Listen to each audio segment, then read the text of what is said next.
Bonjour à tous, j'espère que vous allez bien, moi ça va super. Aujourd'hui on se retrouve pour le poster du film d'horreur Peter Pan's Neverland Nightmare dévoilé hier soir par mes confrères de Bloody Disgusting. Vous n'êtes pas sans savoir que le tournage a eu lieu tout au long du mois de mai 2024 et que le film est actuellement en pleine post-production. Mais il est temps que la promo débute et elle commence en force avec la révélation du premier poster du film. Alors, dans cette vidéo, nous allons décrypter ensemble chaque détail de ce poster pour comprendre l'ambiance et les attentes autour de ce film très attendu. Allez, c'est parti pour un nouvel épisode de Winnie the Pooh Bloody Mag.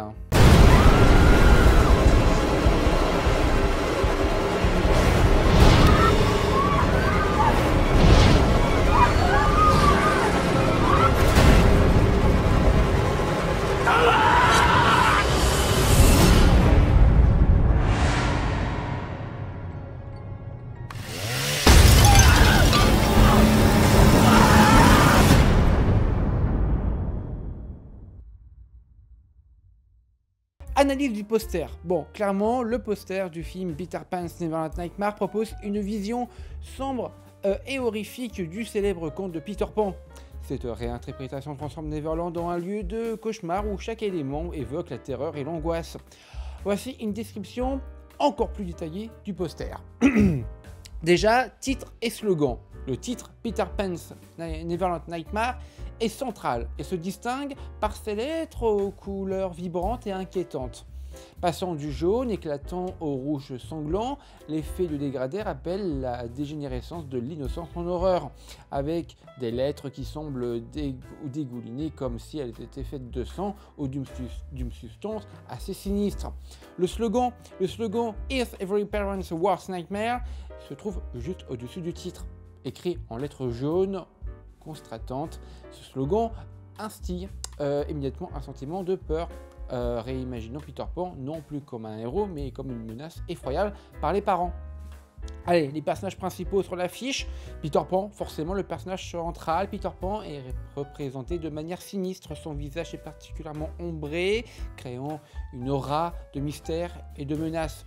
Il tient un masque blanc dans une main, ce qui pourrait symboliser une façade d'innocence cachant des intentions maléfiques. Son regard intense en perçant semble suivre le spectateur en ajoutant une dimension troublante à son personnage. Enfants effrayés. Autour de Peter Pan, plusieurs enfants sont représentés dans des états de frayeur palpables. Bon, certains ont des larmes coulant sur leur visage, d'autres semblent figés par la peur, ce qui suggère qu'ils sont les victimes de ce Peter Pan cauchemardesque. Leurs vêtements déchirés, leur expression désespérée renforcent l'idée qu'ils sont piégés dans un Neverland devenu un véritable enfer. Les personnages secondaires et les éléments épouvantables de l'affiche. Alors, la vieille femme effrayante. Et oui, à l'air-plan, une vieille femme au visage déformé par la peur et la folie regarde fixement le spectateur. Ses cheveux épars et ses traits accentués par des ombres profondes ajoutent à son apparence sinistre. Elle semble être un personnage clé de cette version horrifique de Neverland. Allez, autre personnage dispersé sur le poster. D'autres personnages montrent des expressions variées telles que la peur et le désespoir. Certains semblent se cacher, leurs yeux écarquillés et leur bouche ouverte dans un cri silencieux, tandis que d'autres se tiennent les uns contre les autres, cherchant désespérément du réconfort. Un clown sinistre, un clown, souvent symbole de l'horreur, est également présent sur le poster. Bon, il aborde un sourire malveillant, ses yeux étincelants de malice. Bref. Allez, scène et détails d'arrière-plan. Clairement, la camionnette Lost Boy en bas à gauche, une camionnette avec l'inscription Lost Boy est visible. Un personnage est assis sur la camionnette, l'air abattu et désespéré, ce qui suggère que les Lost Boys, dans cette version, sont loin d'être les enfants joyeux et aventureux du film de Disney. La camionnette elle-même semble abandonnée avec des signes de rouille et de détérioration, ajoutant à l'ambiance de dégéance véritablement. Allez, tente de cirque. Et oui, à droite, une tente de cirque se dresse, symbole d'une fête foraine devenue sinistre. La silhouette effrayante d'un personnage se profile près de la tente, alors renforçant l'idée que cet endroit était autrefois joyeux et désormais c'est un lieu de terreur. Les ballons rouges, les amis.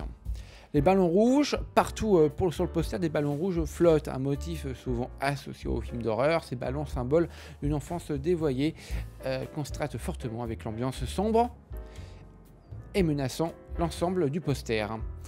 Allez, couleurs et atmosphère. Clairement, palette de couleurs. Le poster utilise une palette de couleurs sombres avec des tons de noir, de gris et de vert foncé dominant sur la scène. Les touches de rouge vif, principalement représentées par les ballons et certains éléments de costume, créent des contrastes saisissants et évoquant le danger et la violence. Les effets visuels, les ombres profondes et les éclairages constatés sont utilisés pour accentuer les traits effrayants et les personnages et des scènes. Détails supplémentaires. Oui, parce que j'ai quand même encore découvert quelques petits trucs. Expression et posture. Les expressions des personnages, allant de la terreur pure à la folie désespérée, sont rendues de manière extrêmement détaillée. Les postures tendues et les regards fuyants des enfants suggèrent une tentative désespérée d'échapper à une menace omniprésente. Décor et symbolisme. Oui, des éléments de décor tels que la camionnette abandonnée et la tente du cirque délabré sont remplis de symbolisme qui suggère un monde autrefois plein de promesses et de joie. Allez, vous l'aurez compris les amis. En somme, le poster de Peter Pan's Neverland Nightmare est une œuvre d'art complexe et détaillée, conçue pour provoquer une réaction émotionnelle intense chez le spectateur. Il transforme une histoire bien aimée en un conte de terreur, où chaque détail contribue à l'atmosphère oppressante et sinistre. Allez, théorie maintenant sur le film. Alors, en se basant sur le poster de Peter Pan's Neverland Nightmare, et en prenant en compte que Scott Jeffrey, donc connu pour Winnie the Pooh, Honey 1 et 2, est à la réalisation, voici une théorie sur le scénario du film. Vous êtes prêts? C'est parti. Petite théorie concernant le scénario de Peter Pan's Neverland Nightmare. Le film pourrait démarrer dans notre monde contemporain, où des enfants commencent mystérieusement à disparaître. Les autorités sont perplexes et les parents désespérés. Ces disparitions semblent suivre un modèle. Tous les enfants enlevés partagent un intérêt commun pour le conte de Peter Pan. Ensuite, nous avons la transformation de Peter Pan. Peter Pan, autrefois le héros bienveillant des enfants perdus, a subi une transformation sombre. Peut-être a-t-il été corrompu par une force maléfique ou est-il devenu fou après des siècles passés dans l'éternelle enfance de Neverland. Son besoin de garder Neverland peuplé l'a conduit à kidnapper des enfants du monde réel, les attirant avec des promesses d'aventure et de jeunesse éternelle. Neverland, de paradis à cauchemar. Et oui, Neverland n'est plus le paradis des enfants, il est devenu un endroit sinistre hanté par des créatures effrayantes et des décors délabrés.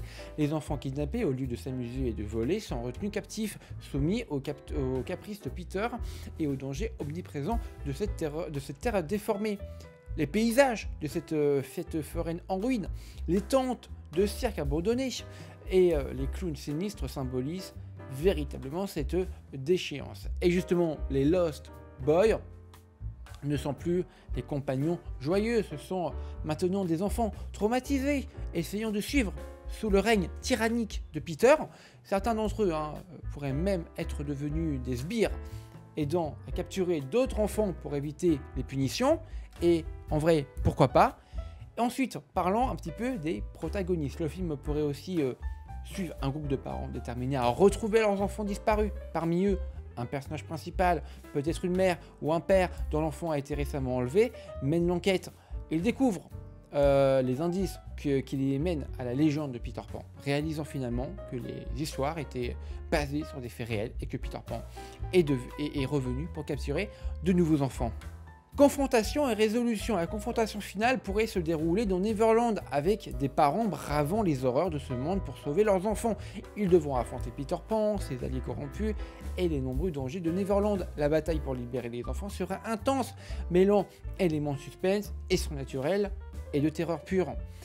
Les thèmes sous-jacents, clairement, oui, le film pourrait explorer les thèmes profonds comme la corruption de l'innocence, la peur du vieillissement et de la folie engendrée par l'immortalité. Neverland, jadis symbole d'évasion et de bonheur éternel, devient une métaphore de la stagnation et de la folie.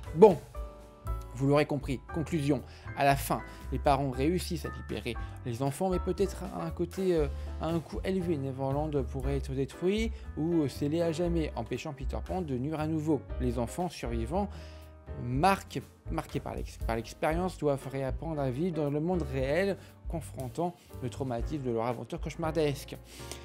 Bref, vous l'aurez compris, en conclusion, Peter Pan's Neverland Nightmare sous la direction de Scott Jeffrey pourrait offrir une vision terrifiante et innovante du conte classique, transformant la nostalgie de l'enfance en un véritable cauchemar. Et bien voilà les amis, c'est tout pour aujourd'hui. J'espère que cette analyse du poster de Peter Pan's Neverland Nightmare vous aura plu et vous a donné autant d'excitation que moi pour ce film. N'hésitez pas à laisser un commentaire pour me dire ce que vous en avez pensé et quelles sont vos attentes. Pensez à liker la vidéo, à vous abonner à la chaîne et à activer la cloche pour ne rien manquer des prochaines vidéos. Merci d'avoir regardé et à très bientôt pour de nouvelles aventures cinématographiques. Ciao.